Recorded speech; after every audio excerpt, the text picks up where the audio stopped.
Alors, nouvelle étape de ce voyage à travers le monde du whisky. On va aller dans l'hémisphère sud, cette fois, en Australie, précisément du côté de Melbourne, avec Starward. On a dit Starward et non pas Star Wars, avec un nom qui évoque, et une bouteille qui peut évoquer effectivement les constellations.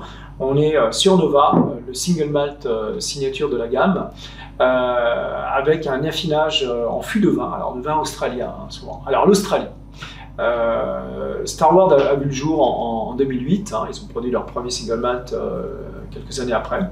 Et en 2016, ils se sont déplacés sur un site plus important, plus conséquent, parce que justement, on peut répondre encore une fois à la demande et au succès. Très local, l'Australie, c'est une terre aussi de whisky, on peut s'en étonner comme ça à brûme abord, mais en fait, c'est comme les États-Unis, qui ont été les premiers colons à s'implanter en Australie, eh bien, les Britanniques, des Écossais, des Irlandais. Alors, à l'époque, c'était pas forcément les gens les plus désirables du Royaume-Uni, puisqu'on y envoyait, ni plus ni moins que des prisonniers, enfin, tous ceux dont on voulait se débarrasser, boum, c'était l'Australie. Alors, pas que, heureusement, hein, il y a eu des commerciaux, et l'Australie, donc, était une terre de pionniers, et le reste, d'ailleurs, je trouve, et il n'était pas étonnant, encore une fois, que, à l'instar des États-Unis, eh bien, les immigrés ramènent avec eux l'art de la distillation. Et on a commencé à faire du whisky. Alors, comme partout, le développement du whisky, c'était d'abord dans la clandestinité, dans l'illégalité, et le gouvernement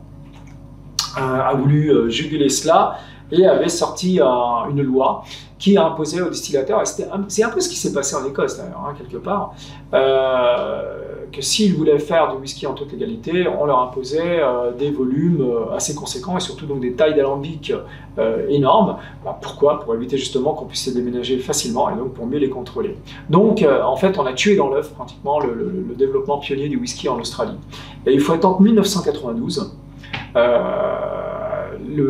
La pugnacité d'un certain Bill Lark. Alors Bill Lark, c'est le fondateur d'ailleurs de la première distillerie australienne dans le renouveau, qui n'a pas arrêté d'harceler les parlementaires, les politiques australiens pour ôter cette ancienne loi, cette loi qui était toujours active, imposant une production énorme, des outils énormes de production pour faire une distillerie légale de whisky en Australie. Et il les a tellement harcelés que finalement, eh bien, la loi a été abrogée. Et à partir de 92, donc, on pouvait faire des petites distilleries, des micro-distilleries, et Bill Lark donc, a été le pionnier là-dessus, et d'autres sont arrivés. Alors, voilà pour l'histoire, donc hein, une sacrée coupure hein, quand même, de plus d'un siècle, de plus de 150 ans. Et puis l'Australie, en fait, on est aussi sur une terre où abondance d'eau, que ce soit l'Australie et la Tasmanie d'ailleurs. Hein, à un moment donné, on trouvait beaucoup plus de distilleries d'ailleurs avec le renouveau en Tasmanie que sur l'Australie elle-même. On a beaucoup d'eau. On a des céréales à foison. Hein, il faut savoir quand même que l'Australie est un peu le grenier à blé, enfin une bonne partie du grenier à blé du monde. Hein, il exporte son blé et d'autres céréales à travers le monde.